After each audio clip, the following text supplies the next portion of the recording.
Прежде чем мы начнем говорить о том, что может сподвигнуть людей дать вам свои деньги, давайте кратко рассмотрим концепцию денег. Деньги – это всего лишь орудие, которое люди используют для решения задач бартерной системы. Для бартерной системы требуется два человека, которые будут торговать друг с другом, и подходящий предмет, в котором заинтересованы оба человека в нужное время и в нужном месте. Однако все не так просто. Сложность заключается в том, чтобы этот процесс происходил последовательно. Деньги решают задачи бартерной системы, являясь формой публичной бухгалтерской книги, которую сообщество принимает для отслеживания индивидуального вклада в себя. С точки зрения владельца бизнеса или сотрудника, вы можете думать о деньгах как о мосте, соединяющем товары или услуги, которые вы предоставляете сейчас, с товарами и услугами, которые будут востребованы в будущем. Деньги – отличный инструмент, однако при их использовании мы должны помнить три важные правила. Во-первых, с точки зрения покупателя, деньги имеют ценность только в том случае, если человек, с которым вы хотите торговать, ценит деньги. Во-вторых, с точки зрения продавца, после того, как вы продали свой товар или услугу, ценность денег, которые вы держите, зависит от людей, у которых вы будете покупать товары или услуги в будущем. Ценность ваших денег в тот момент показывает, какую ценность аккумулируют ваши деньги. В-третьих, деньги не имеют ценности, если нет людей, с которыми можно торговать, потому что только люди способны ценить деньги.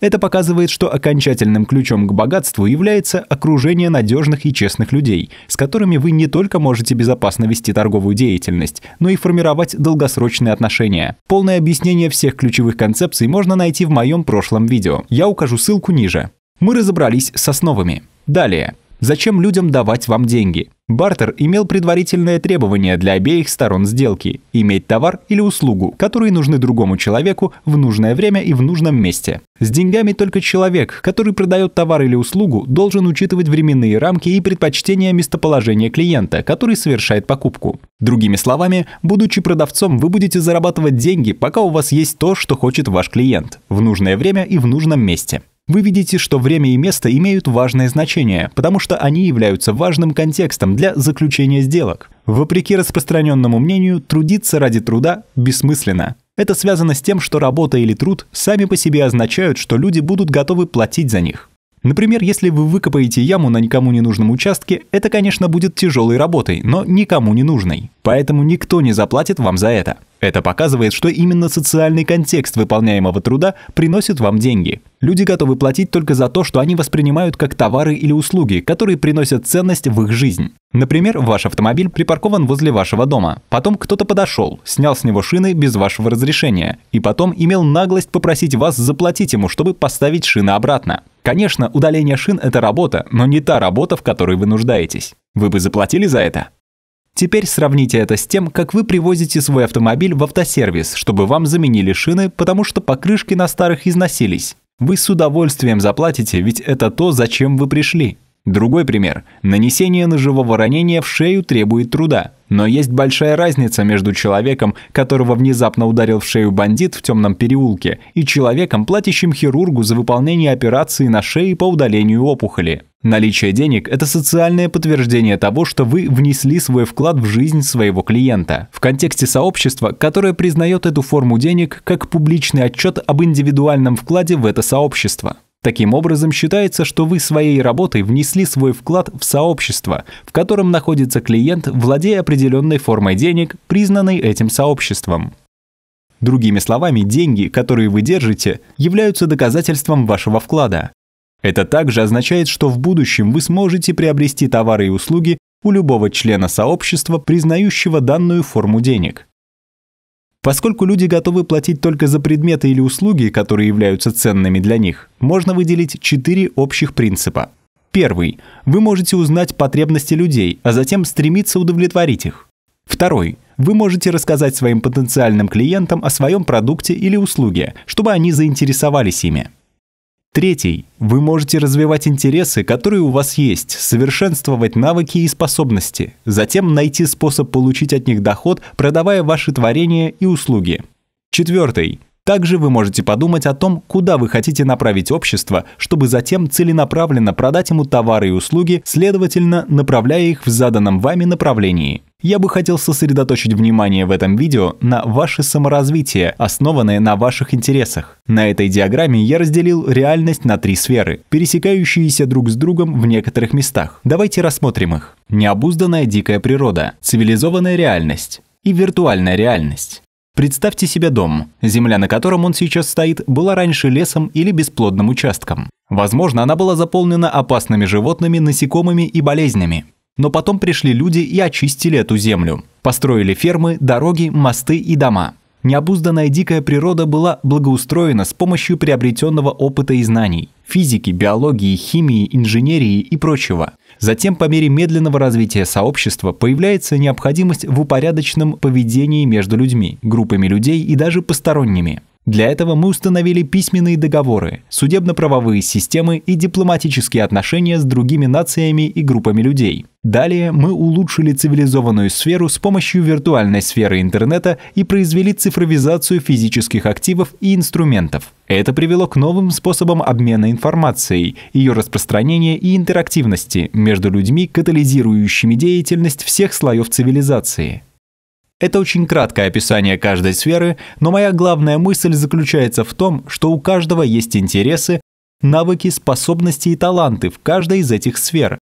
И сочетание потенциальных возможностей каждой из этих сфер превращает вас в уникальную экономическую силу. Я придумал феномен, исходя из своих наблюдений – мультивозможности. С точки зрения индивидуального развития вы должны представить себя в роли фермера, которому дали горстку неведомых разнообразных семян от любящего отца, который поставил вас обрабатывать участок земли в его владениях. Ваше тело – это тот участок земли, за которым вам указали следить. И семена – это скрытые интересы, способности и таланты внутри вас, на которые вам нужно потратить всю жизнь, чтобы раскрыть и взрастить их в полной мере. Ваше путешествие начинается с того, что вы тратите время на проращивание семян, заботу о них и взращивание. Позже вы обнаружите, какие плоды несут эти деревья. И, наконец, вы можете поделиться этими плодами с остальным миром. Ваши плоды – это товары и услуги, которые вы предоставляете. И как только плоды с вашей фермы начинают продаваться людям, вы приносите пользу своим вкладом. Это путешествие к мастерству действительно захватывает и увлекает, потому что вы исследуете области 3 сфер, интересных вам. Ваше уникальное сочетание интересов и способностей заполняет недостающие детали пазла в обществе посреди вращающихся возможностей, в то время как история разворачивается перед нами. Разве это не чудесно?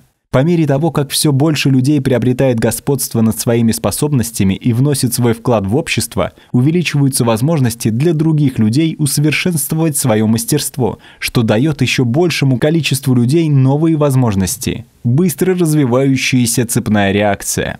Например, люди создали интернет, микрофон и программное обеспечение для редактирования видео. Наличие всего этого дало мне возможность донести до вас это послание, чтобы у вас было еще больше возможностей внести свой вклад в общество. Наши действия в повседневной жизни оказывают косвенное воздействие на всех остальных. То, как мы работаем, влияет на людей вокруг нас. Деньги бессмысленны, если вам нечего покупать. Следовательно, истинные ценности в обществе – это не деньги. Ценности – это товары и услуги, которые предоставляют надежные люди, торгуя друг с другом и обслуживая друг друга. По сути, истинную ценность предоставляют собой люди, на которых вы можете положиться, которым вы можете послужить и которые могут послужить вам, надеясь, что с течением времени ваше взаимодействие поможет вам узнать друг друга лучше. Впоследствии чего образуются узы дружбы, которые выдержат все испытания и будут торжественно поддержаны любовью до скончания века. Бумажные деньги непрерывно печатаются для нашего использования, в то время как надежные, умелые и мотивированные люди всегда в дефиците. Потому что ваше стремление превратить себя в уникальную экономическую силу даст вам большее преимущество и привилегию в обществе, которое взаимно обогащается вашим вкладом в виде мастерства, таланта и способностей.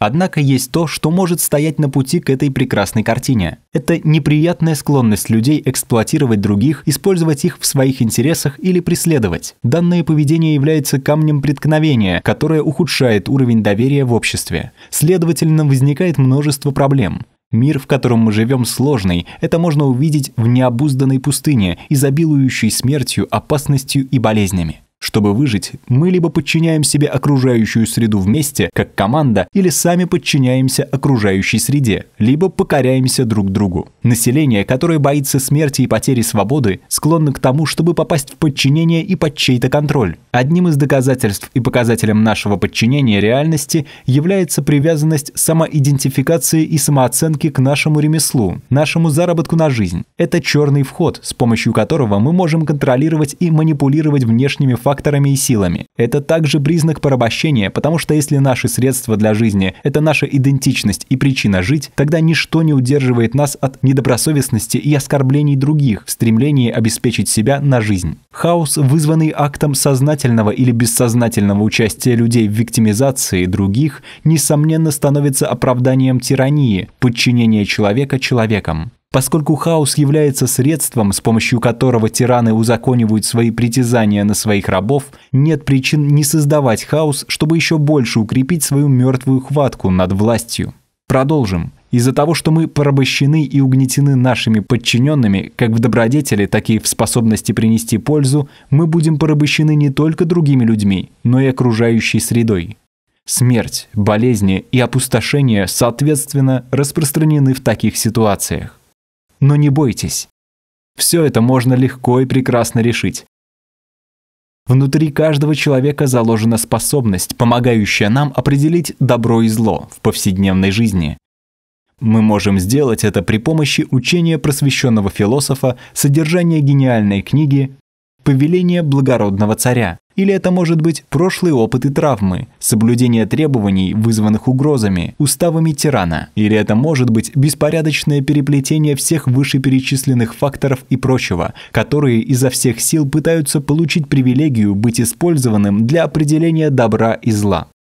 Дамы и господа, я нашел ее, идеальную систему, которая поможет нам.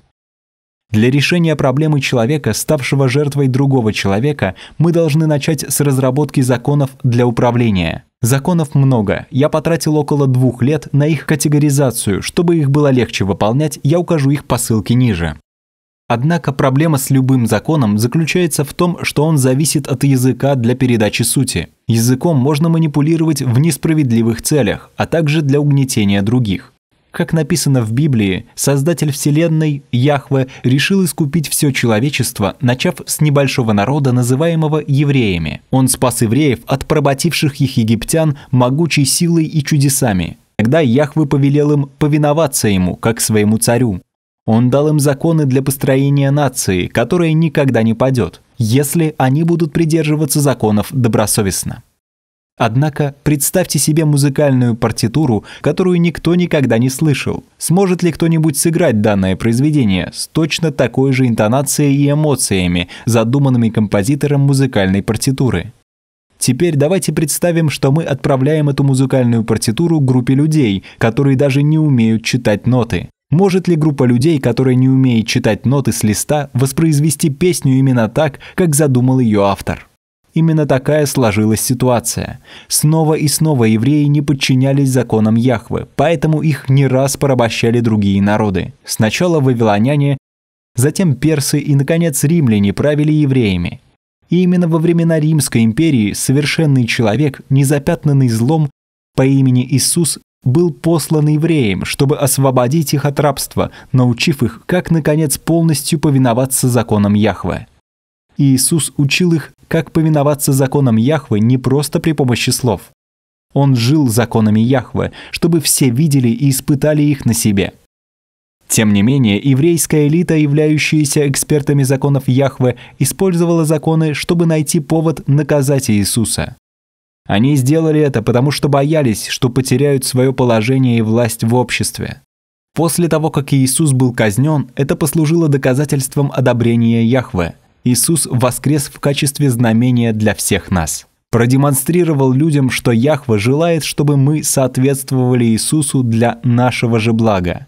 Когда мы лично превозносим Иисуса, как нашего царя всех царей, Господа всех господ, тогда Он становится нашим помощником в понимании руководящих принципов, лежащих в основе законов Яхве, которые определяют добро и зло во всех аспектах нашей жизни. Таким образом, наша любовь к нашему возлюбленному царю, оживотворенному, устанавливает Царство Небесное здесь, на земле. Именно это царство пребудет всю вечность. Все властные структуры мира иерархичны по своей природе. Элита всегда на вершине, люди, которые удерживают их власти, посередине, в то время как остальные люди опущены на дно в угнетение. Царство Иисуса отличается тем, что царь – величайший слуга, пролил свою кровь и отдал свою жизнь за всех своих подданных. Нет необходимости в приспешниках, чтобы удержать Иисуса во власти среди народа его царства. Великие граждане являются слугами менее значительных граждан. Это полная противоположность иерархическим системам мира, идущим сверху вниз.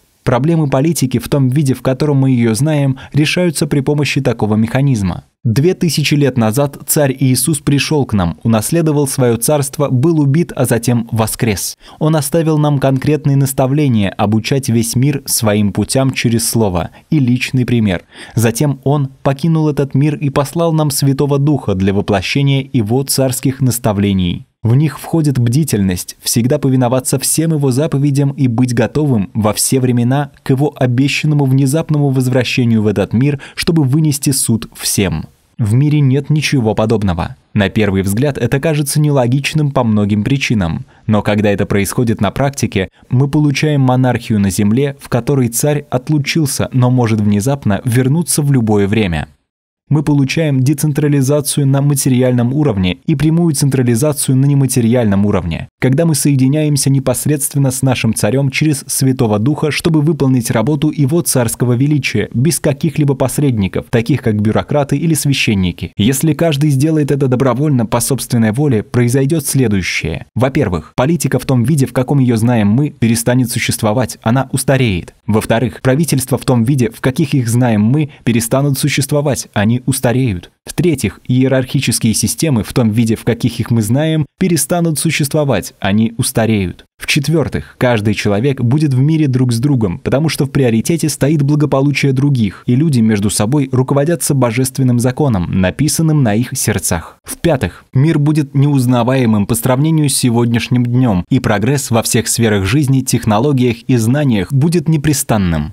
С другой стороны, конечно, злые тираны мира не собираются просто сидеть сложа руки. В то время как мы разрушаем их махинации по угнетению людей, Царство Небесное распространяется по лицу земли. В качестве одобрения Иисус сказал следующее: «Тогда будут предавать вас на мучения и убивать вас. Вы будете ненавидимыми всеми народами за имя Мое, и тогда соблазнятся многие, и друг друга будут предавать. И возненавидят друг друга, и многие лжепророки восстанут и прельстят многих. И по причине умножения беззакония во многих охладеет любовь, претерпевший же до конца спасется. И проповедано будет сие Евангелие Царствия по всей вселенной во свидетельство всем народам, и тогда придет конец». Помните, что население, которое боится смерти и потери свободы, склонно к тому, чтобы попасть в подчинение тиранам.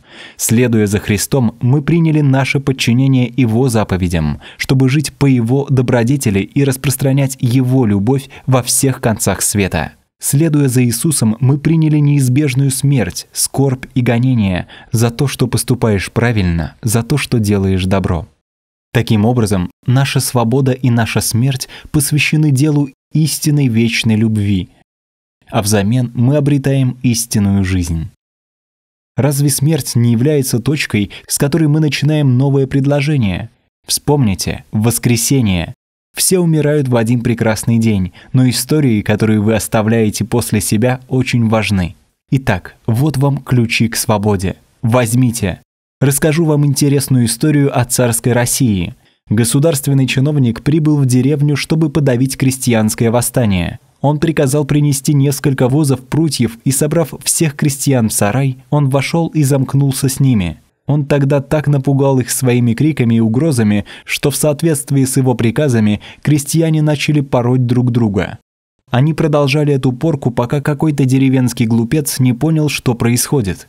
Он прокричал своим односельчанам: «Хватит пороть друг друга!» Придя в себя, жители деревни прекратили бить друг друга. Увидев это, чиновник сбежал из сарая. Я укажу первоисточник, книгу Льва Толстого в описании ниже. В наше время и в будущем помните следующее. «Разделяй и властвуй» – вечная стратегия, используемая элитой для удержания своих рабов. Элита представляет собой небольшую прослойку общества, она не способна угнетать каждого раба в отдельности. Таким образом, для нее более эффективно подчеркивать различия, чтобы вызвать разделение среди рабов и подстрекать их к расприям и бессмысленным избиениям прутьями или еще хуже. Позже в подходящий момент элита приняла бы решение устранить хаос, который она тайно создала, тем самым укрепляя мертвую хватку над своими рабами. Есть две стороны одной медали, всегда помните об этом. Царь Иисус сказал: «Цари господствуют над народами, и владеющие ими благодетелями называются, а вы не так. Но кто из вас больше, будь как меньший, и начальствующий, как служащий. Ибо кто больше, возлежащий или служащий, не возлежащий ли? А я посреди вас, как служащий». Я бы добавил, если нам заповедано быть слугами друг друга, разве наши различия не смягчаются нашим служением в любви друг к другу? Пробудитесь, примите это послание. Я надеюсь, вам было полезно. Если у вас появились какие-либо вопросы, пожалуйста, не стесняйтесь задать их в комментариях ниже. Спасибо за ваше внимание. Если вам это видео было полезным, подписывайтесь на наш канал и поделитесь с друзьями. До свидания.